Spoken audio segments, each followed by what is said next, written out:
Tonight, I'd like to call the regular meeting of the Destin City Council to order, January 7th, 2019.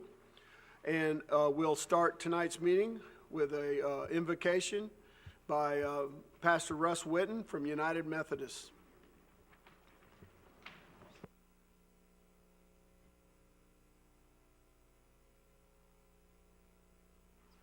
Let us all pray together. Dear Holy God and Father, as we stand at the beginning of this new year, we confess the need for your presence and your guidance as we face the future.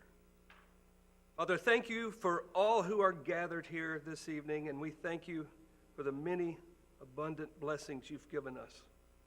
Thank you for life itself, for the measure of health we have, our strong community, our families, our friends, our homes, our jobs, our businesses, our children, and this beautiful place we get to live in. We thank you for the ability and the honor of being involved with useful work for our community. We each have hopes and expectations for the year ahead of us, and you alone know what it holds for us. You can give us the strength and the wisdom to meet the needs and the challenges before us. Help us to humbly seek your will for our lives and our community. In the midst of our temptations, let us not lose our way. And in the midst of our daily busyness and our preoccupations, open our eyes to the sorrows and the needs of our hurting world. Father, we especially pray for those east of us who have been affected by the hurricane. And we pray that we will continue to be of service to them. We pray for our nation and its leaders.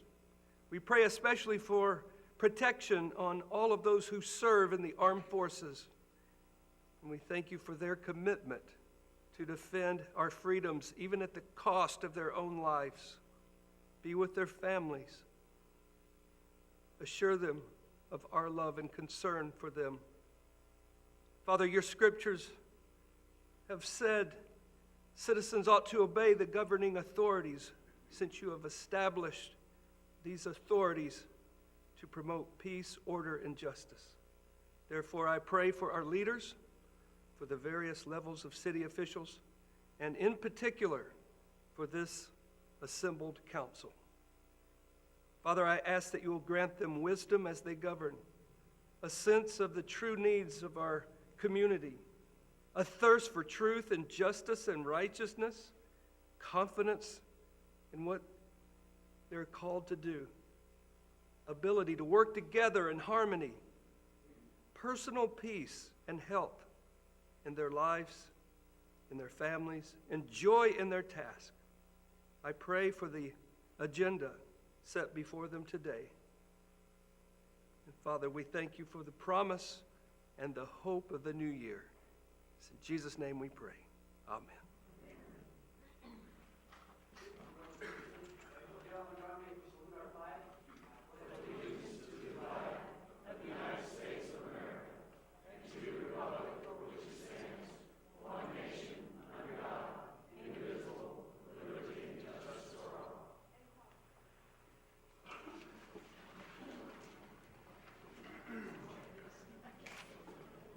At this time, I'm going to ask Mr. Steve Mitchell.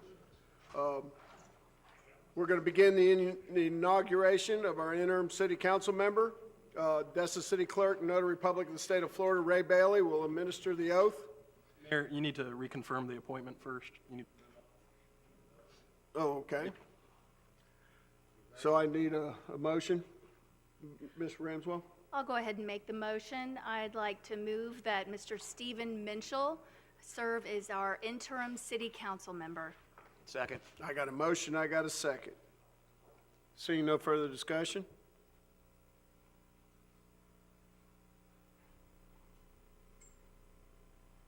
The ayes have it, so moved.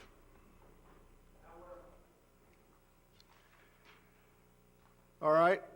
You want me to go ahead and do this, Ray? You want to go ahead and take care of it? I'll finish it up. Destin City Clerk, Notary Public of the State of Florida, Ray Bailey, will administer the oath of the office. At this time, I would like to ask Mr. Stephen Menschel to please come to the podium to take your oath of office.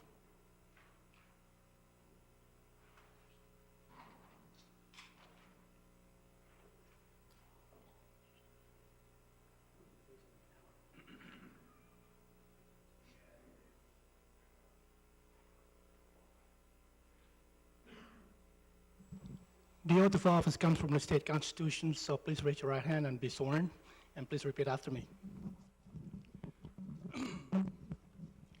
I state your name. Do solemnly swear or affirm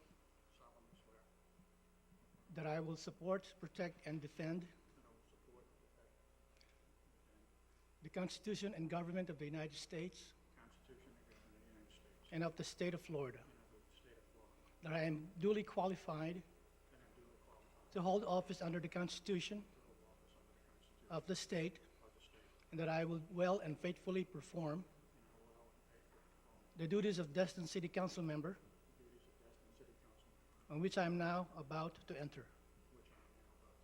So help me God.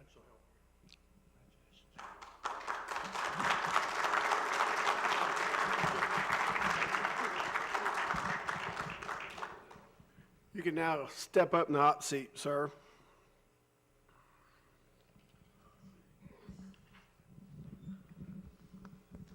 Welcome aboard, Mr. Mitchell. All right.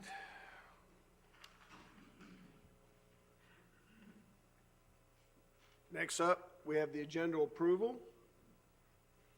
Mayor, I go ahead and make a motion to approve the minutes of November 5th, 2018. Excuse me, I'm sorry, to approve the agenda. Second. We have a motion to approve, and we have a second. Is there any discussion on this matter? Seeing none?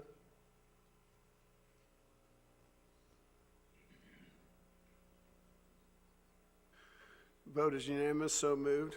First time our agenda's been approved intact in a while. Thank you, council. Mayor, I'll go ahead and, since I jumped the gun, I make a motion to approve the minutes of November 5th, 2018. Second. Mr. Minchell, you're going to abstain from these? So we have a motion and a second. Seeing any further discussion? Cast your votes. So moved. Sure. I make a motion to adopt the minutes of October 1st, 2018. I have a motion, Second. and I have a second. Seeing no further discussion?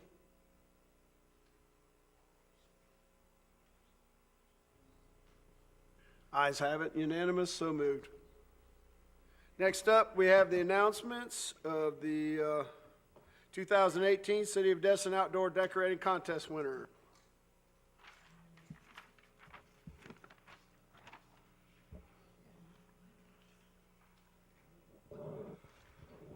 Okay, starting with the winner, the best home, Miss Janet Gray, 5 Pahokee Lane, Destin.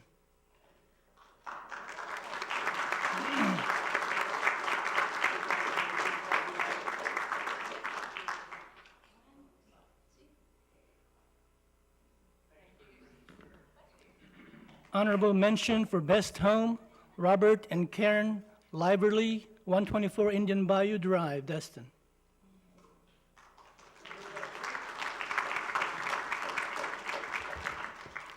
Winner for the Best Business City Market, 36150 Emerald Coast Parkway.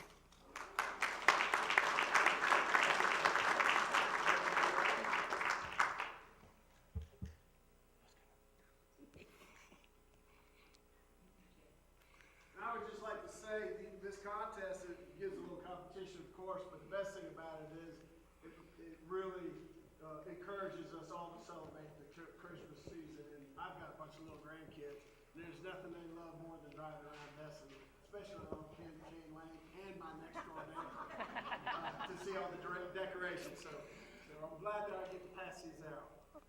Okay, next, winner Best Organization, Destin Community Center.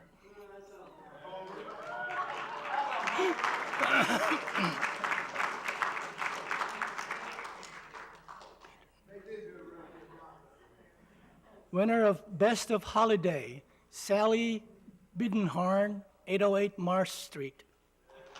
She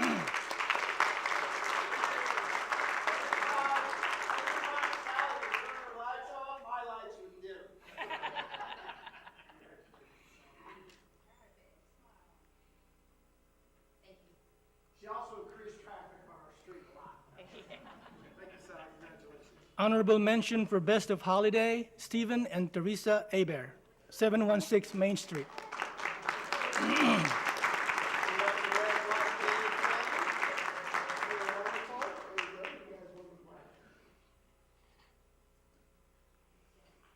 Finally, the winner of the Best on Harbor, Harbor Walk Village, 10 Harbor Boulevard.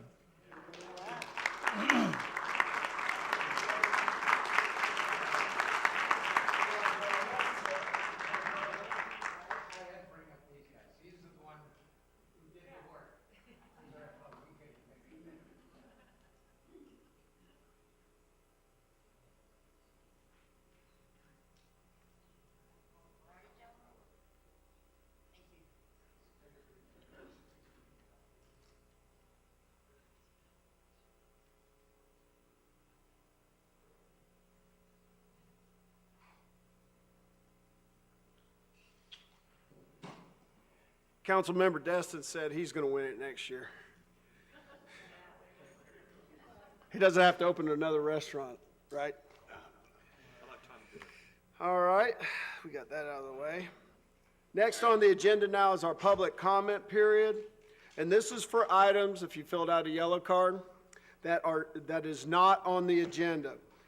Anyone that has any comments about our public hearings that we're having tonight, the Harbor Waterways Ordinance, acquisition of 108 Cybert, land development code changes, short-term rentals, withhold those to the public hearing portion of that. So anything that's not on tonight's agenda, you're more than welcome. I think I've got one card right here, and then I'll look out in the audience if anyone else would like to. You'll have 3 minutes to make your comments. When you walk up, just hit the red button and give your name and your and where you live. First up is Ron Sandstrup.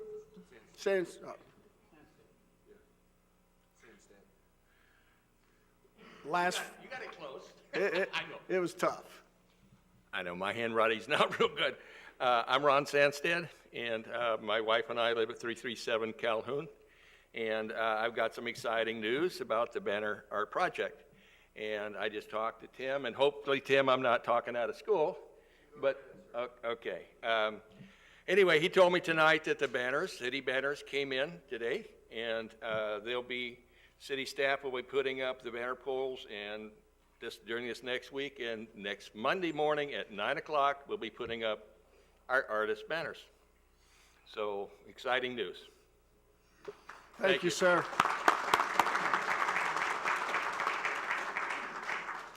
And hopefully, that's the beginning of a tradition that'll stay in this town for a long time. Appreciate all your hard work.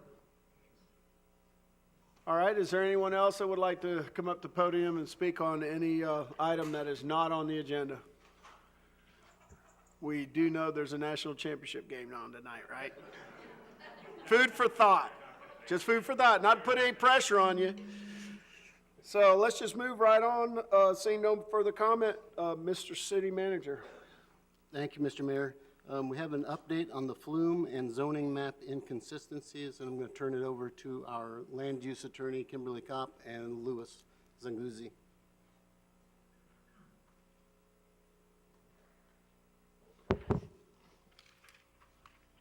At a prior meeting, you all had directed us to bring to you the inconsistencies between the city's zoning map and the future land use map, which is in the comprehensive plan, so that you all could determine what you want to do in order to make them consistent, whether that be reevaluate the comp plan map or to administratively rezone property to come into compliance with the map as it is. So if you have any questions, I'm here to answer them, but other than that, I'll turn it over to Louis and Tim. Okay. Good evening, Mayor and council members. and welcome to our new council member too. As Kim just noted, we need to seek some direction from you regarding the current inconsistencies that we do see between our comp plan and our zoning ordinance. But before we get into those specifics, I thought it's important to kind of give you a context to which my office and Lance's office is putting as far as importance to this matter and why. Based on my experience in working in other communities throughout the United States, as well as elsewhere in the world, there are three critical components in addition to good governance and sound financial management that are key to vivid living conditions in a community as well as a high quality of life. And those key elements are, one, a clear understanding of what your community is all about, and then coming up with a vision for its future development. And typically, communities do that through the comprehensive plan. Second, a framework of land use regulations, practices, as well as rules that govern the implementation of that vision. And that also governs current and future development. Third, a very robust, fair, and systematic and cost-effective code compliance program to ensure that whatever is developed is used and maintained through the course of that use, consistent with that vision that we have.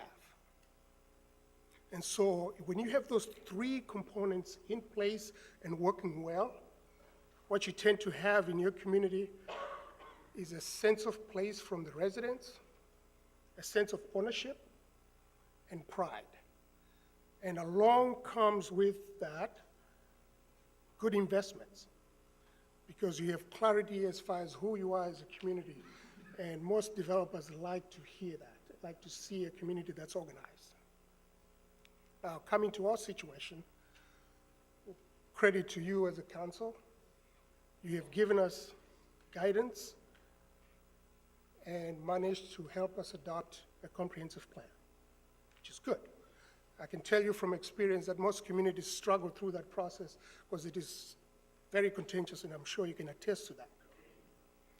Most communities quit halfway through.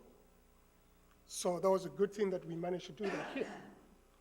However, we fell short on the second component of it, which is by the state's requirements, within a year of adopting a comprehensive plan, you're also supposed to adopt a set of regulations that will guide the implementation of that vision. And so we need to begin that process in earnest. And my office and Lance's office have put a high priority to that effort. Otherwise, we will not be able to attain that vision that we have set ourselves. So it is critically important that we go through that. This evening, we're just going to begin by asking you to affirm whether what you have in your comprehensive plan today is still what you want to see going forward.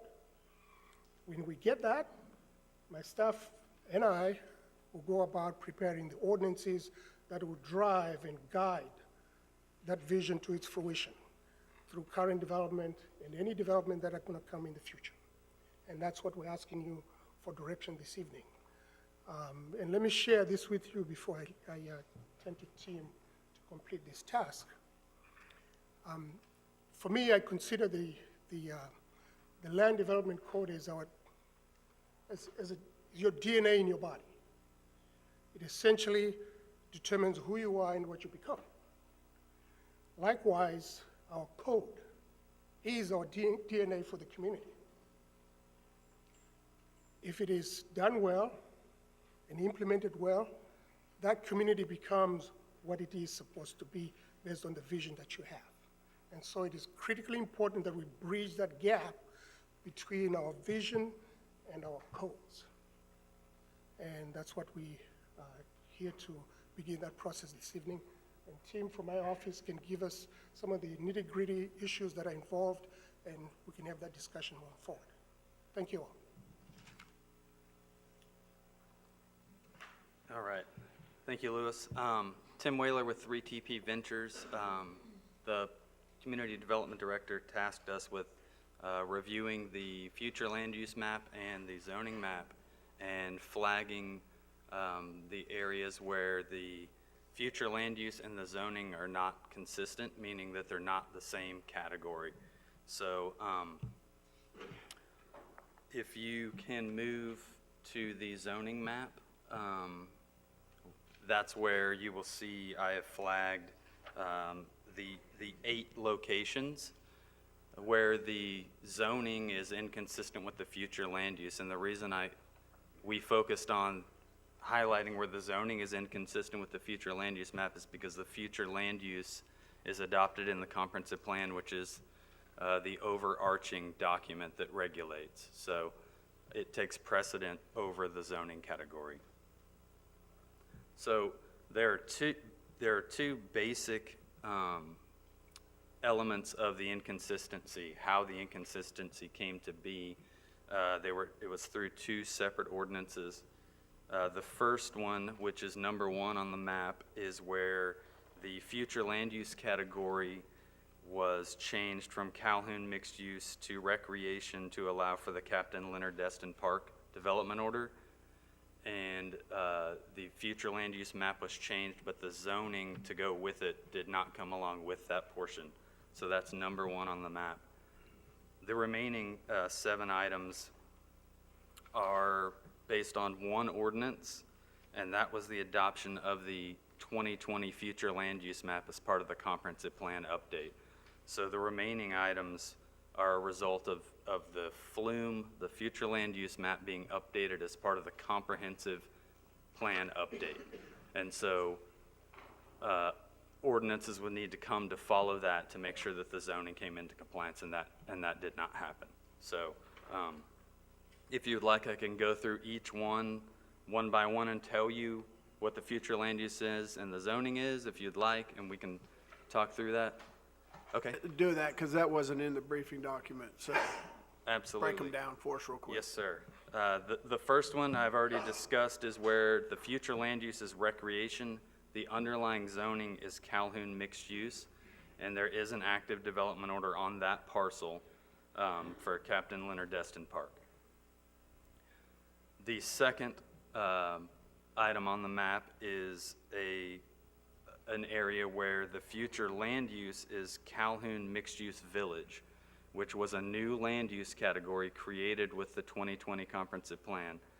The underlying zoning is ROI General Development, so Residential Office Institutional General Development. In order to reconcile that portion, the LDC, the Land Development Code, will have to be updated to create a zoning district for Calhoun Mixed Use Village because one does not exist currently. The third portion is similar to 3 and 4, where the underlying zoning is general commercial and the future land use was changed to town center mixed use. So number 5 is similar in the future land use is town center mixed use, but the underlying zoning is residential office institutional general development. And 6 is another portion where the future land use is town center mixed use and the underlying zoning is general commercial. 7 was changed to town center mixed use with the comprehensive plan update. The underlying zoning remains institutional. And that, I believe, is the old Destin water users parcel there. So all of those 3 through 7 are an area of Destin where it's in the town center, it's in the town center CRA, so when the future land use was changed, it incorporated all that general commercial or commercial general to town center mixed use, which that land use category has specific language that encourages a certain development type to match that CRA vision, so. In your evaluation, do you have recommendations? To me, it's pretty much a no-brainer, 3 through 7, that we probably ought to go with the comp plan or go with the town center, because that was the vision at the time, I think. I don't know why it wasn't included in the town center, but. From a staff perspective, I would say because the comprehensive plan already has the land use there, the LDC's job or intention is to just implement the comprehensive plan. So as a planner, it would make sense that you would just, in line with the land use change, do the zoning at the second reading of the future land use is typically how you do it. So there's never any inconsistency. So we have one more, it's number 8. It is the only one that is in the Crystal Beach portion. It's just south of Highway 98. The future land use is commercial general, and the underlying zoning is residential office institutional tourist development TD, and that one was also changed with the comprehensive plan update in 2016, March of 2016 it was adopted. Any council members have any questions?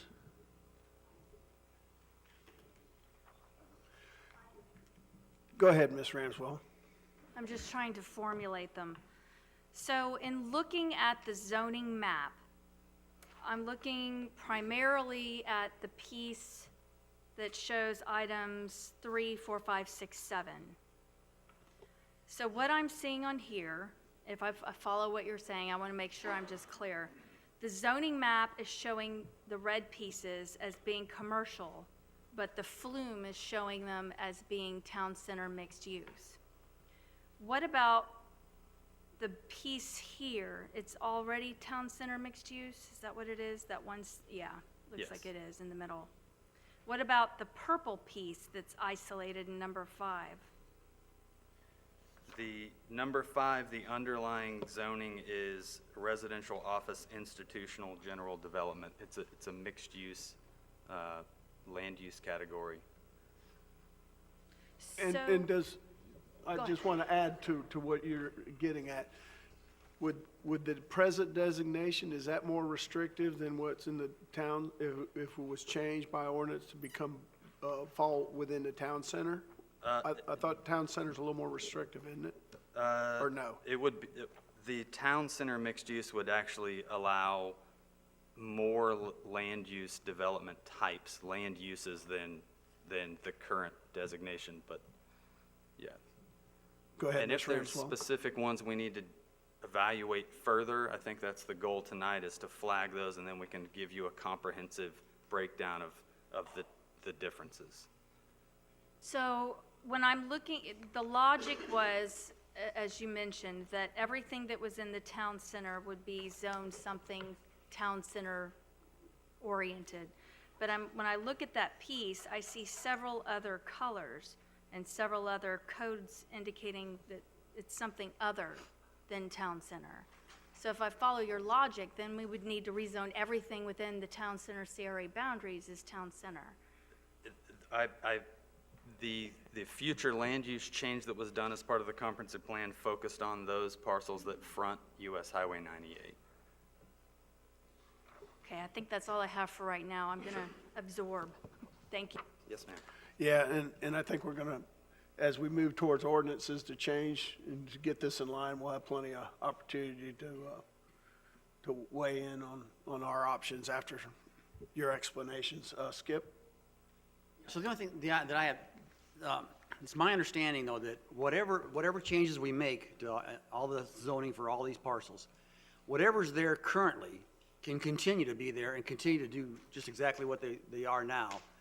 And even if they sold it as it is, without doing any construction or changes to it, they could sell it and still maintain the zoning they have now. The only time that the zoning is really going to change is if they do any future land use, like some kind of development, or they tear it down and rebuild, if they do that, then they have to follow the new zoning. That's correct. Okay. Yeah. Thank you, Skip. Kyron. Okay, mine's out of the ballpark here. It's not, has nothing to do with your numbers, the numbered areas. On Mountain Drive, where we have the designation for commercial on the north side of Mountain Drive. I've had several people contact me because they'd like to build like a combination of like a parking garage, apartment complex, or something like that, but we're restricted because it's commercial.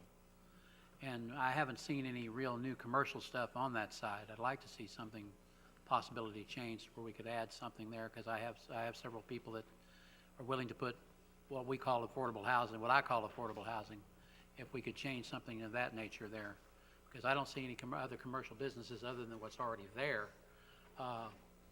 coming up, and there's several large parcels of land that are available, but they're restricted to commercial, and there's not been any commercial activity in that area other than what's already there. So I'd like to see something that we could look at that. It would be appreciative to me. Mr. Destin. Thank you, Mayor. I don't have a whole lot of heartburn for 3 through 7 with trying to update town center mixed use. I will say I'd like to see flagged number 1, number 2, and number 8. Specifically, number 2, I'm going to have a lot of discussion on. We tread around that one particular CMUV designation during the comp plan adoption last year, so that issue hasn't been completely resolved. We're going to need probably a dedicated meeting just to try to develop what that zoning regulation will look like. And to that end, I don't think we're probably going to be able to do that tonight. What more do you need from us other than perhaps setting a workshop date for it? If that's okay with everybody else on the council. Lance, do you need us to give you any further direction? I mean, if you've got dates, I think that's great if we could schedule it now, but I think probably a workshop for at least 1, 2, and 8 for sure.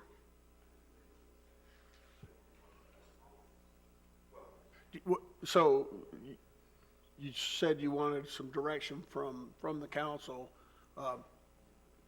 Would a workshop, is that the direction you'd like to go in, or would you like Yes, something more absolutely. definitive? Yes, absolutely, that would be wonderful. And I think what we will also do is pretty much go through all these classifications and go through them and give you renderings so you can see what type of projects that could be meted by those classifications, so you have an idea. That would allow us to weigh apples with Right. apples and oranges with Right. oranges. So in the course, before the workshop, you give us more tools to consider. That would really Correct. help. So Lance, why don't you just go ahead and set up a workshop at the earliest convenience. This is something that needs to be dealt with. Like you were saying, not having this type of stuff done paralyzes us in our future development. So Lance, you could just do that. Very good. I'll send out an email with a few dates on it and get some responses from you guys. Do you prefer Monday nights? Is any? Okay. Can I request that when y'all do that, you do a comparison of the allowable uses in each zone so we can compare? Yeah, that would, because we're not planners. We need that, as much information as you can Absolutely. provide us. Yep. Okay? Do you all just want the workshop on 1, 2, and 8, or do you want the workshop on everything? I was a little, I think probably a focus on 1, 2, and 8 with everything else, of course, we'll need to discuss, because I know that some of the folks over here are going to want to understand exactly what sort of things, when you go from ROI to TCMU, there are going to be density changes, there's height changes, and I know that probably my other council members would definitely want to see that. Yeah, I think we all want to see cause and effect. If we're going to make these changes, you know, where we're at now, where we can go, and how that measures up to the comp plan as well. All right, thank you, sir. Thank you. Lance? Thank you, Mr. Mayor. Item 4B is a discussion regarding the short turn lane into the Emerald Grand as a part of the 3R FDOT Highway 98 reconstruction project. My understanding is that DOT has met with the property owner adjacent to where that turn lane would go, and they have worked out some of the details. And I know Councilman Skip has some further updates on that item. So, yeah, I mean, I'm on the TPO, and so I talked to the FDOT representative of the TPO, and he gave me instructions on how we could stop doing that turn lane if we wanted to. He's given me the contact information for the project manager, and all we have to do is the city would have to send them a letter or a notice or whatever saying that we don't want them to have that right turn lane. But now it's my understanding that Emerald Grand has come up with some kind of a solution where they may want that right turn lane, although when I was down there a couple of weeks ago and talked to their parking lot manager, he was vehemently against putting that turn lane in there, but because it's just going to cause a great traffic jam. When they blocked that off, they blocked that first entrance off in the summer because they want everybody to go down to the stoplight and turn into the Emerald Grand there so they can get the $10. If they block that first turn off and there's a dedicated turn lane, if FDOT constructs that dedicated turn lane, people are going to come off the bridge, they're going to see that right-hand turn lane to go into the Emerald Grand, they're going to think that's a good turn lane, they're going to get in that turn lane, and then it's going to be blocked off where they can't turn in, and now they're going to have to somehow figure out how they're going to fight their way back into the other two lanes of traffic. And so, and maybe the Emerald Grand's got some solution to that, but I haven't heard that part of it yet. I'll weigh in on that. I had the meeting with FDOT and with the Emerald Grant property owners the other day. What it is that they have to do a traffic study. Oh, I love those traffic studies. To count the traffic and make sure, and that the property managers and owner have talked to FDOT. They're explaining to me that one of the reasons they want the turn lane is to prevent the parking issues that we had last year, where people were parking and getting tickets and also blocking the linear striping area that's supposed to be a sidewalk. That's one of the reasons they want to continue with the turn lane.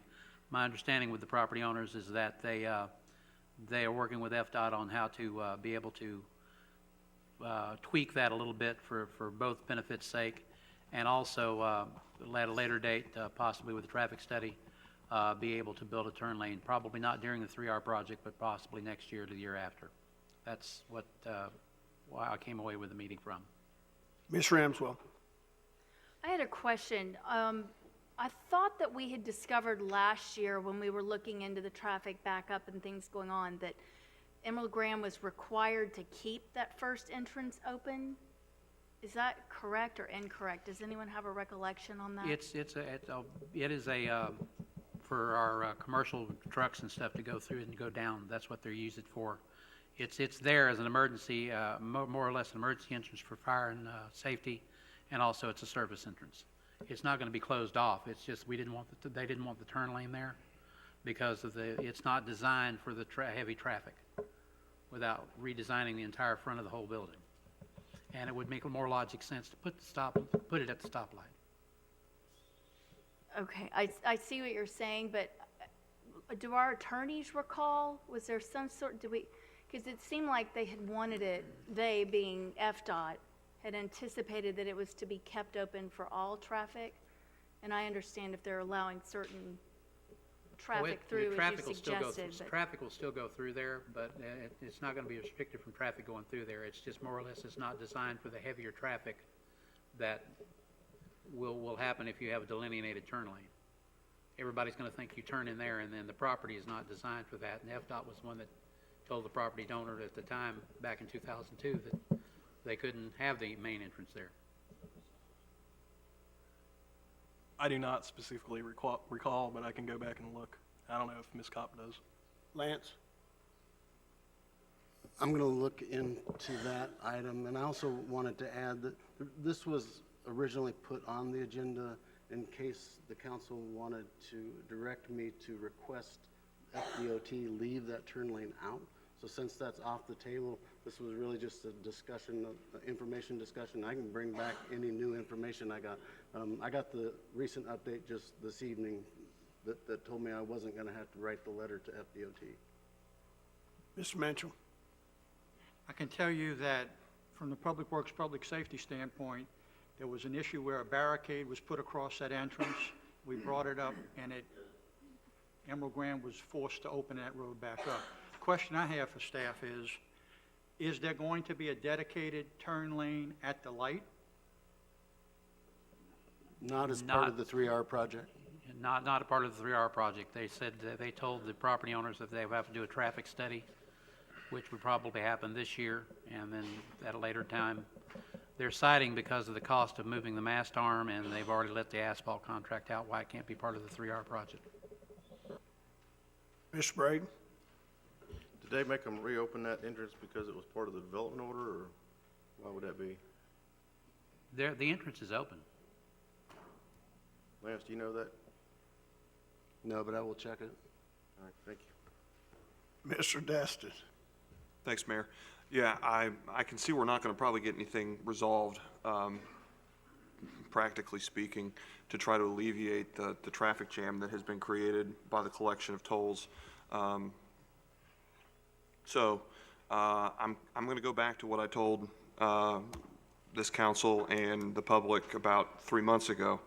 I said, we'll give the 3R project potential to solve it. I'm interested to hear about a turn lane, but just put under my agenda item, let's have a discussion about making an ordinance requirement that basically if you are doing private paid for parking, you're going to collect the tolls on the exit and not the entrance.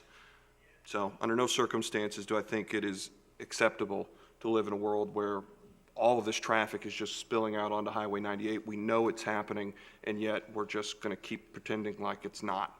I mean, we went from bad traffic to just god-awful apocalyptic traffic. I mean, it's halfway across the island at certain times, and it's all at the base of the bridge because people are they're trying to collect the money on the front end.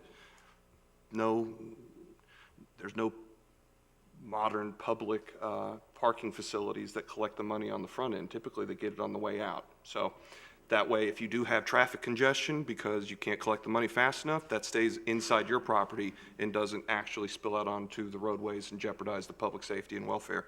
So throw that under the agenda item for the next meeting. We can talk more about that then. All right, City Manager, item C. This item is regarding Captain Royal Melvin Heritage Park and Plaza, and it is to authorize Taylor Engineering to complete the engineering design work for, they quoted $26,500 for Royal Melvin Heritage Park that Tetra Tech had previously been working on. It's less than the previous bid. All right, no discussion there. Anyone? Let's move on to item number D. I think we need a motion to approve. I need to correct, it is Jenkins Engineering. I need to correct that. We do want a motion on this. I can make that motion. All right, we got a motion. I move that council authorize the city manager to execute the Jenkins Engineering, Inc. contract for the redesign of the Captain Royal Melvin Park and Plaza for $26,500 with funding from recreation impact fees and make the appropriate budget amendment. Second. Yeah, I got a motion, got a second. Any further discussion? Let's vote. Mayor, I'm going to abstain. Royal Heritage Melvin Park is a part of some litigation that a family member of mine is in, so I'm going to abstain tonight.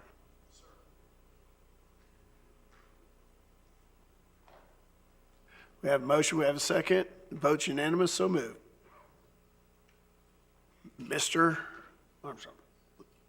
Let's go. Item D is with regards to paid parking and the staff seeking direction. The staff implemented a pilot program over the last 1.5 to 2 years. The time period has ended for that. So staff is looking to council for direction as to whether we should continue this, whether we should discontinue this, or whether we should modify the parking.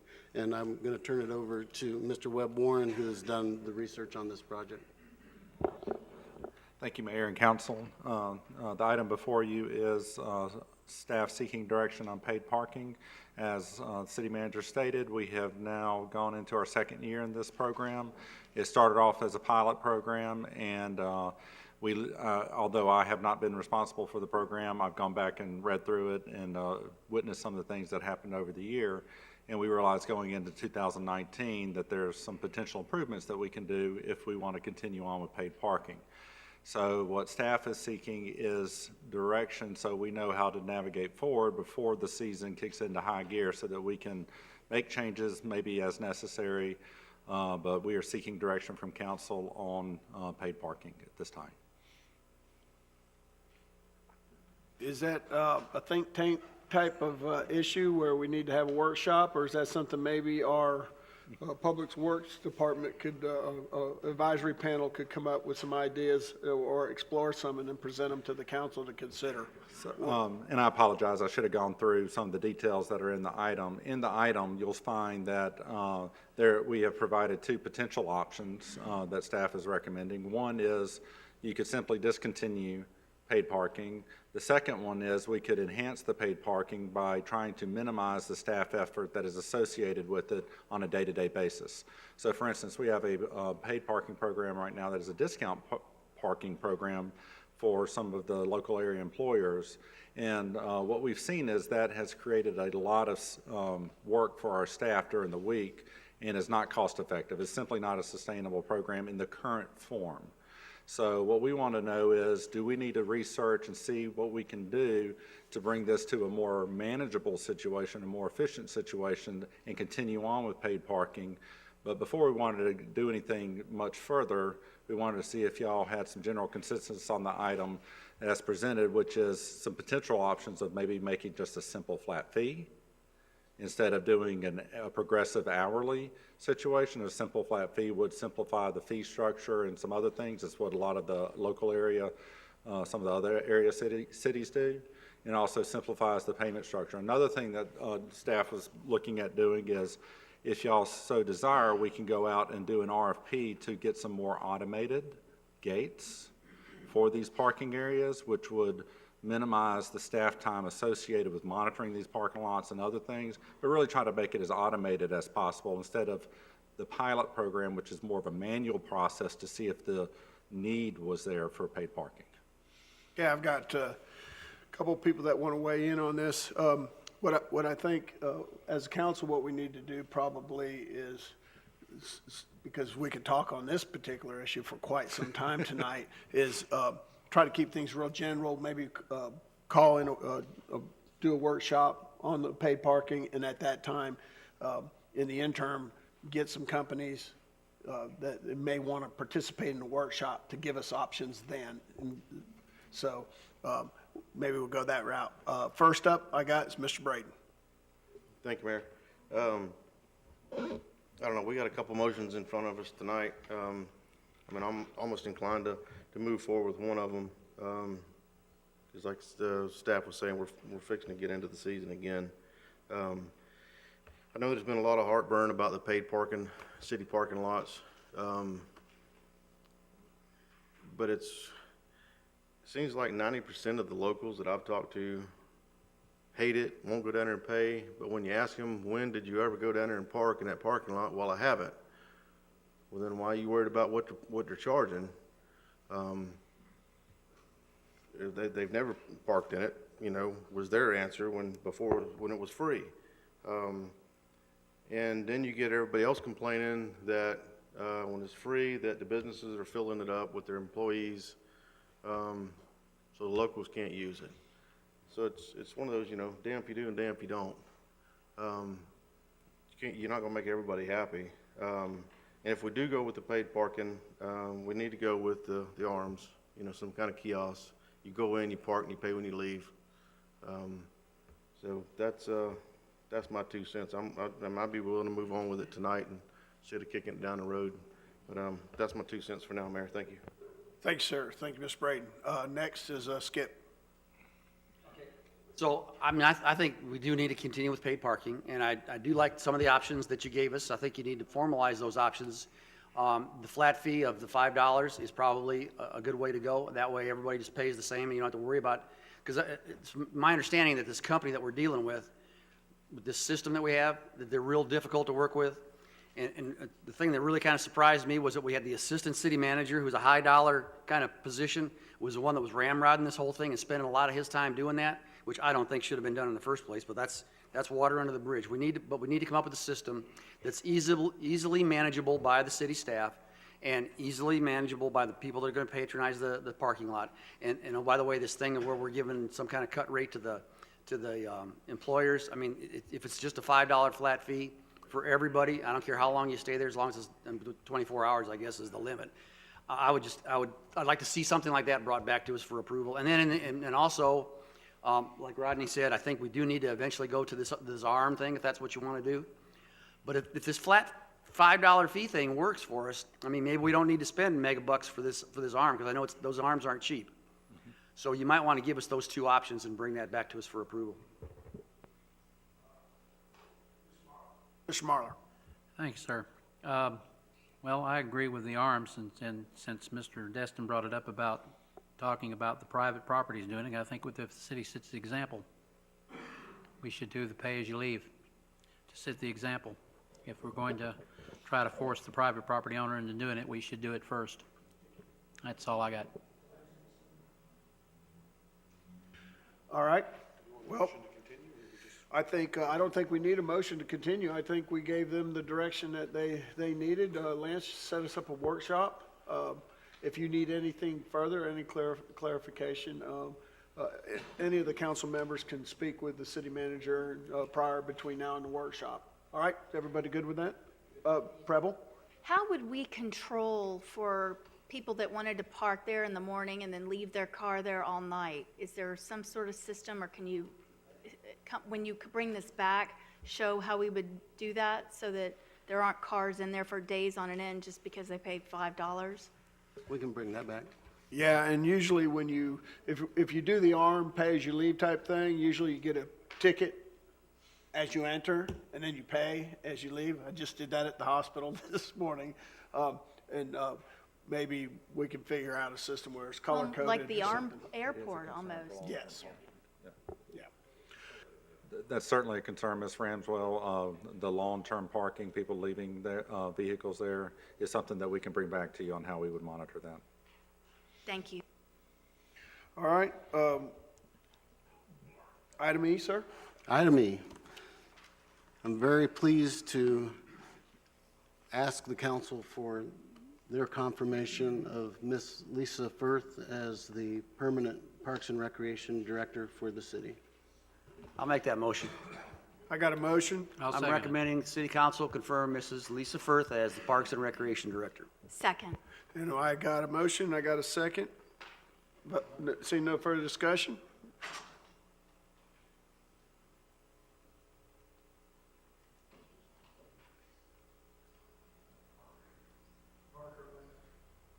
She know about this? You know about this?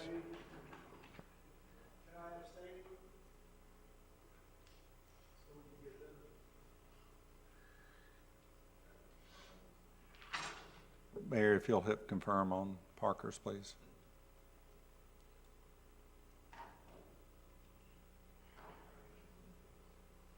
Votes unanimous, so moved. Congratulations, Ms. Firth. You've been here longer than me.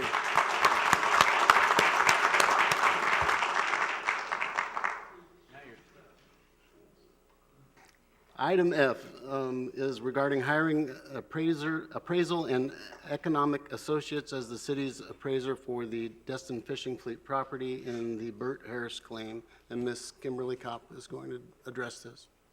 Yeah, and if you don't mind, we're going to do F and G together because you'll see that they go together.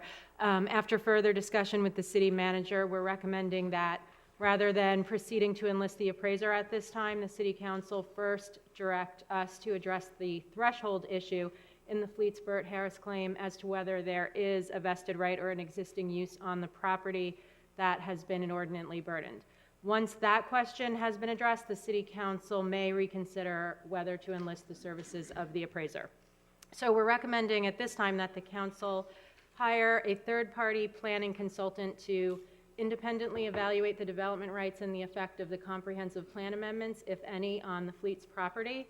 In the interest of time, we've provided the name and qualifications of one such planning consultant that the city clerk handed out to you. Ms. April Fisher has indicated her availability to reach a determination in time for the second council meeting in January. Her rate, which is not in your package, is $150 an hour, and she would provide the council with a written report regarding the effect of the passage of the comp plan amendments on the property. And she estimated at the very most it would be up to 40 hours or $6,000, but she thinks it would be actually much less than that. But she wanted to give you a cap. So at this time, we're asking you to direct the city manager to enlist the services of Ms. Fisher to prepare the independent evaluation, along with a separate legal opinion from myself as to whether there is an existing use or vested right on the Fleet's property that has been inordinately burdened.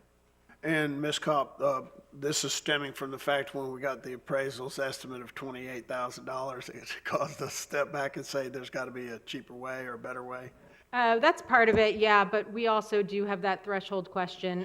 The case here is a little bit unique because it's not just one appraisal, it's essentially three, given the iterations of the comp plan and the effect alleged by the fleet.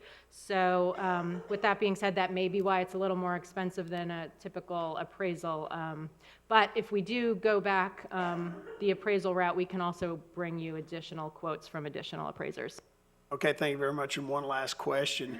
And in doing this, we still can stay within that timeline that we requested from the fishing fleet as far as Burt Harris claim timeline? Yes, and that's why we've got this one right now. In the interest of time, we were able to get in touch with her and confirm that she would get that to us by January 15th. All right, first up, Mr. Marlar.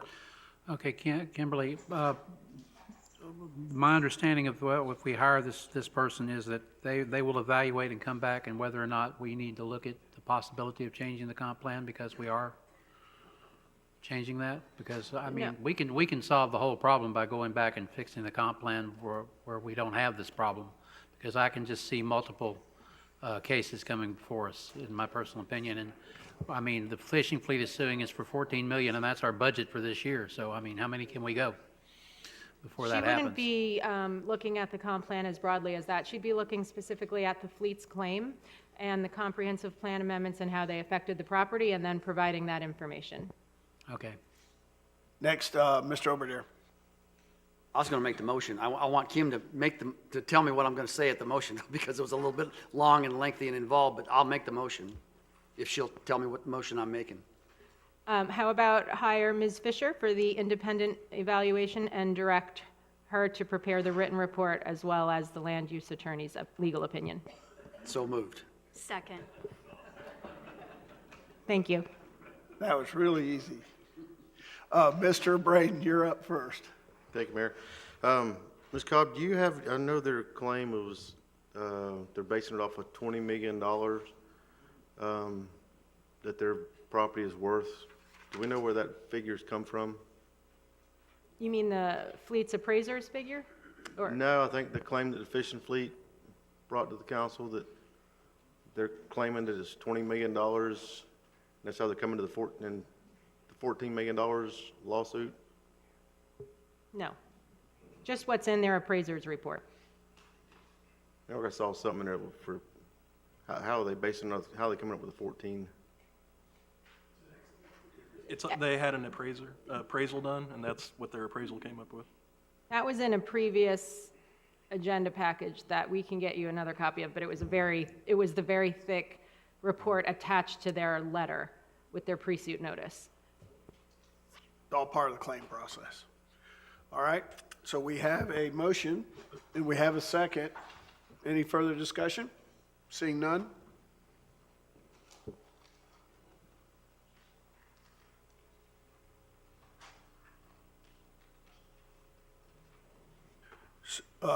Unanimous, ayes have it, so moved. Item H, at the December the 17th meeting, council authorized the city manager to proceed with hiring Mr. Phil Houston to perform appraisals on property in the Crystal Beach area. We have subsequently learned that we need to hire a gentleman or lady who can perform commercial appraisals, and are asking now that it's a little bit tricky because I was under a different contract during that meeting than I am now. So I need your permission to not follow through with the contract with Phil and pursue a commercial appraisal. So moved. I got a motion. Second. I got a second. It's a matter of semantics here in print. Any further discussion? Seeing none?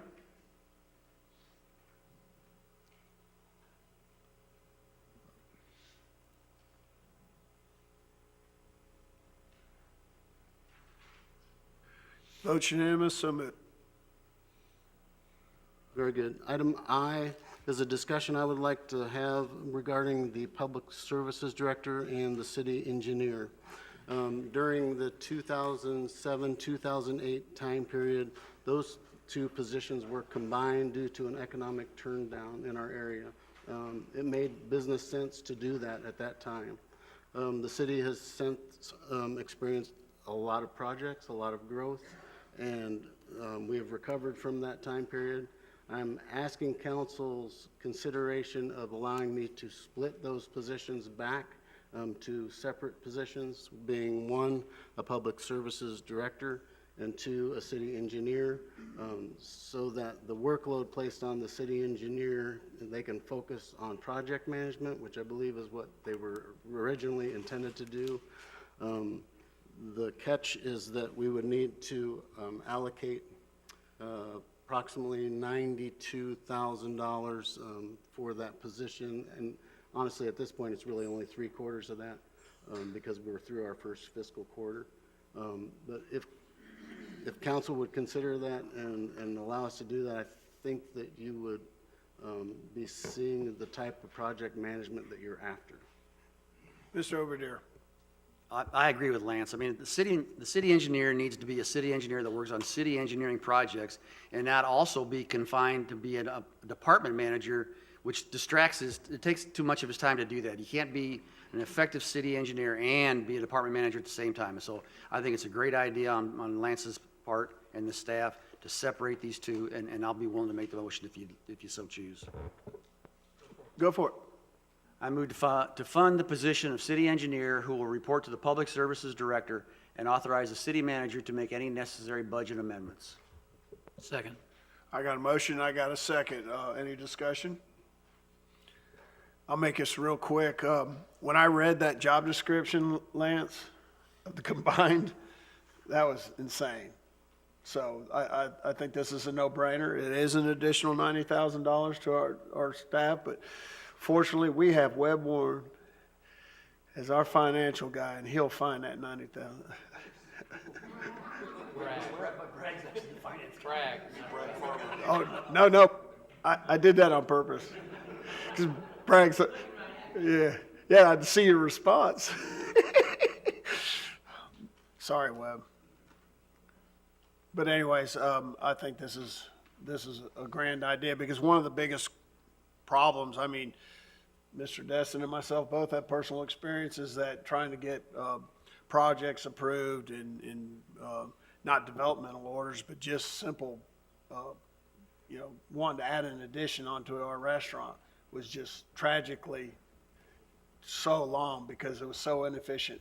And at the present, well, I guess we don't even have somebody in those positions there for a little while. So I think we've made big strides in hiring new people and new department heads. And I think this will be an addition to get this city back up and running to speed. All right. Any further discussion? Let's take a vote. The vote is unanimous. So moved. Thank you for that, council. Finally, item J, I would just like to introduce Ms. Catherine Card, our new Public Information Manager. Let's